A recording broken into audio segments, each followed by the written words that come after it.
Hello, my friends. Let's talk about the full moon lunar eclipse. It's on May 5th. Now, there's a lot going on between the last one, which was on April 20th, and the one we have going on May 5th. I have this written on my blog. I have this written out on my blog. So go ahead onto the website, check that out, DorothyMorganAstrologer.com. I'm going to share the screen with you like I like to do. Here we are. It'll take a second for Zoom to catch up. That's typical for Zoom. Lately, Zoom, I might need to reinstall. Anyway, so here we are. Here is what the lunar eclipse will look like on May 5th.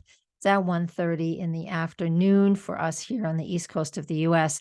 We can't talk about house placements because, we're all on a big round globe, and that means this eclipse is going to be in a different house for everybody. However, it is at 14 degrees and 58 minutes of Scorpio using the tropical zodiac. So that is the same for everybody.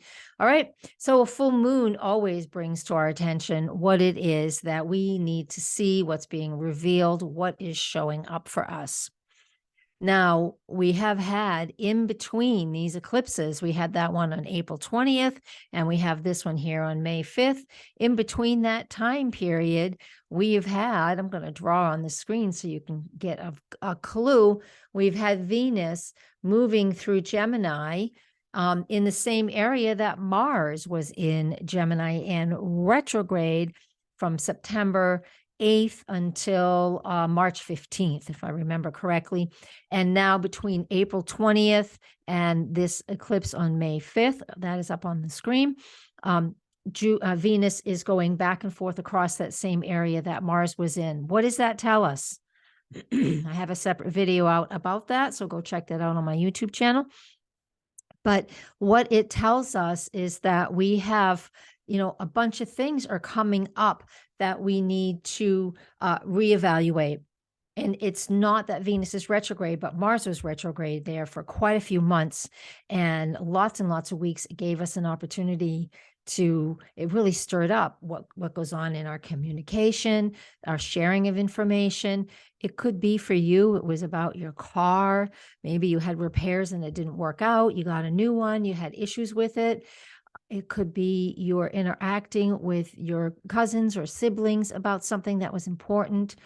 Could be something was being activated and stirred up and brought to your attention when it comes to your neighborhood, your local neighborhood, and anything that has to do with, community. Those are all things that would have been stirred up with Mars in Gemini retrograding and in the same space that Venus is in between these two eclipses. That's why I'm talking about it. And the ruler of Gemini is Mercury, and Mercury went retrograde the day after the April 20th eclipse. It went retrograde on April 21st and is retrograde for another week until after this eclipse. So here it is retrograde at 8 degrees of Taurus. So that represents and that shows us that, oh my gosh, we have so much that we're reevaluating and thinking through.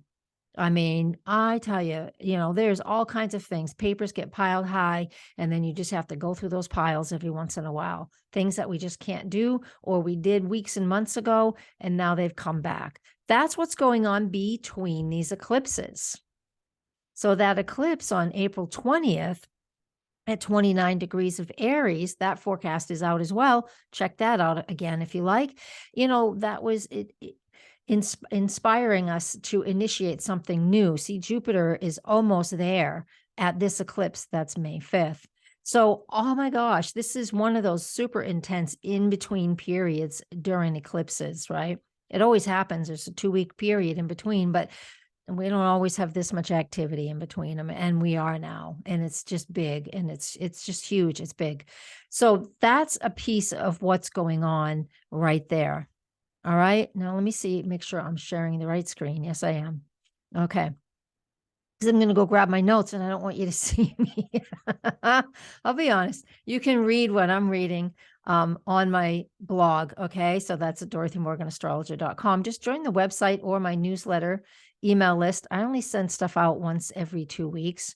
Once in a while, I miss something and I have to send a third one out every month, but that's it. I don't harass. I swear to God.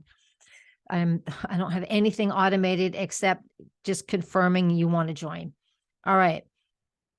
And do you want to join during Mercury retrograde and when Venus is stirring up stuff? Yes, you do, because you've been considering joining for a long time. That's a positive way to use Mercury retrograde. It really is. Yeah. Okay. So now that we have this, this full moon coming up, here we are. Let me go back to that chart. There it is. Now that we have this full moon in the sign of Scorpio, it's asking us to, to take a deeper dive, right?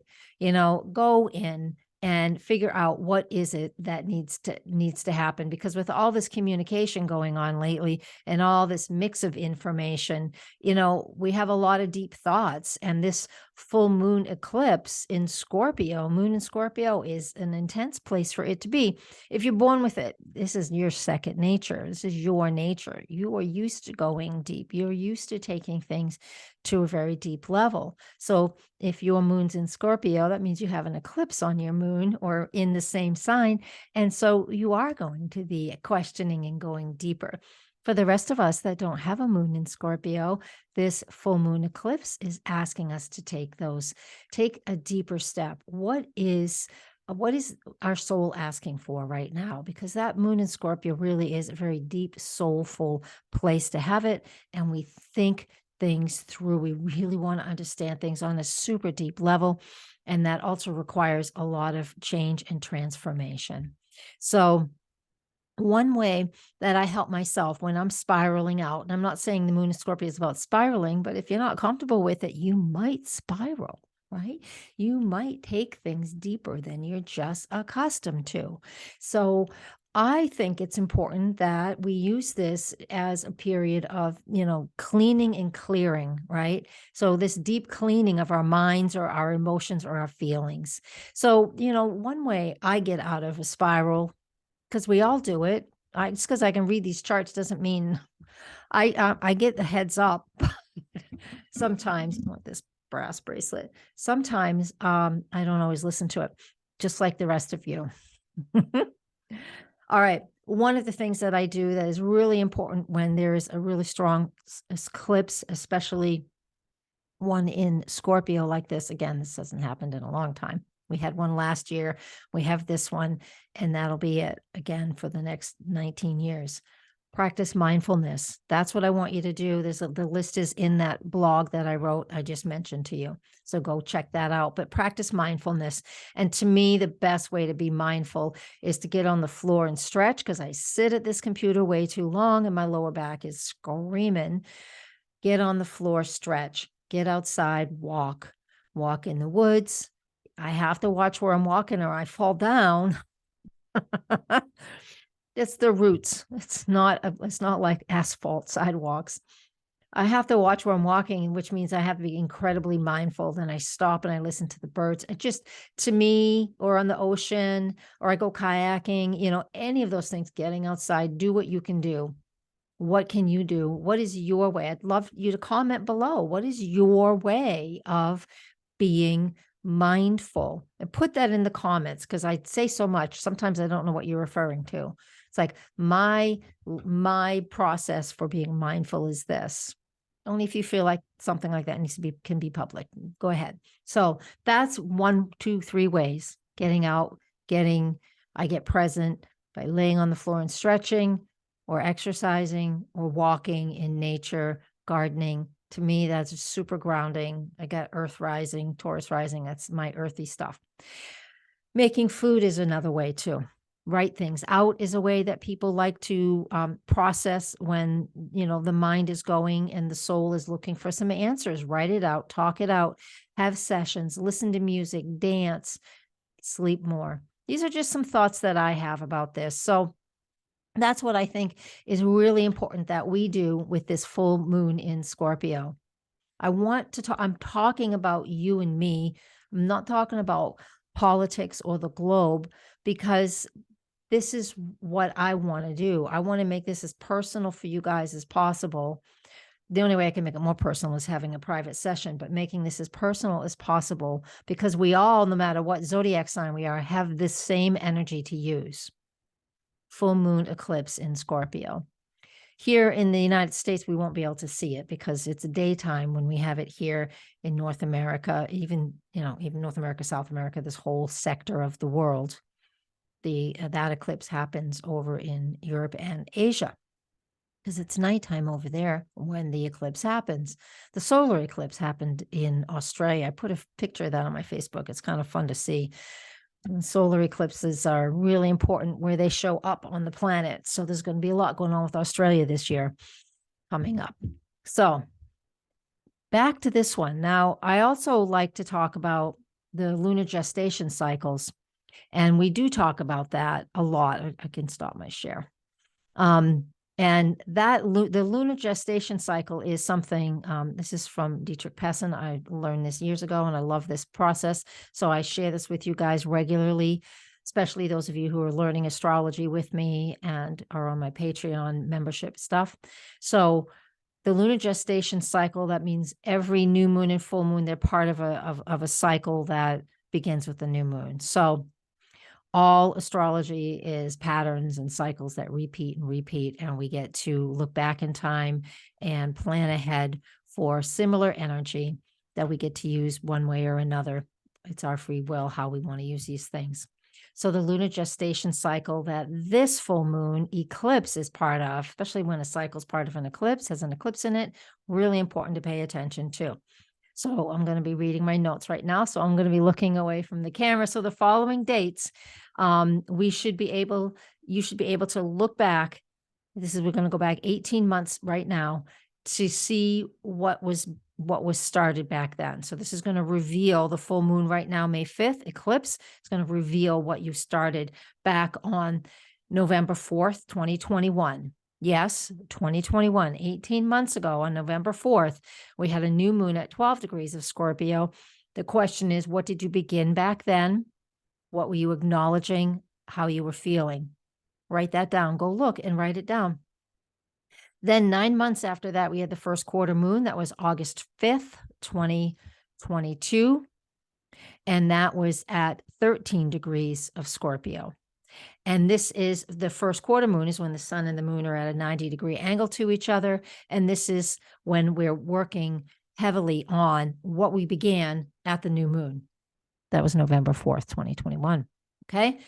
Forward 9 more months. We are now at the full moon lunar eclipse, May 5th, 2023 at 14 degrees of Scorpio, full awareness, full understanding. We get to see everything that we've been working on for 18 months. We get to do that for the next 9 months and and work these projects. This is fantastic because it's not like just a 1 week process, like a regular monthly lunar cycle. This one takes 3 years. 9 months after our May 5th eclipse will be the last quarter moon. That will be February 2nd, 2024. And that's also at 13 degrees of Scorpio. So they're all within a couple degrees of the same area. They are the 4 quarters of the moon.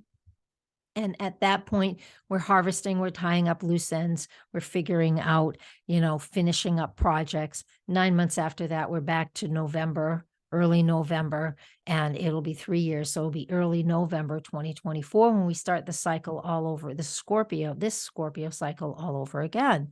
And all of them are really close to that halfway point of Scorpio, and that halfway point of Scorpio is 15 degrees, so we're really close. And that is a period of when we're really making difficult adjustments in our lives. All right, I gave you a ton of astrology right there. It mainly is about processing information, going deeper. This is my deep dive in the forecast of the full moon lunar eclipse in the sign of Scorpio. And thank you guys. Please share this and comment and like, especially once this gets onto YouTube. This goes onto my membership platform first, but once this gets onto YouTube, please share. Yeah, Facebook's not so a fan of sharing things from YouTube either. And I do share it on YouTube as well. On Facebook as well. Anyways, that's it. Thank you guys. Hit subscribe. Blessing. Love you all. Have a great, what should I say? Have a great what? Blessings.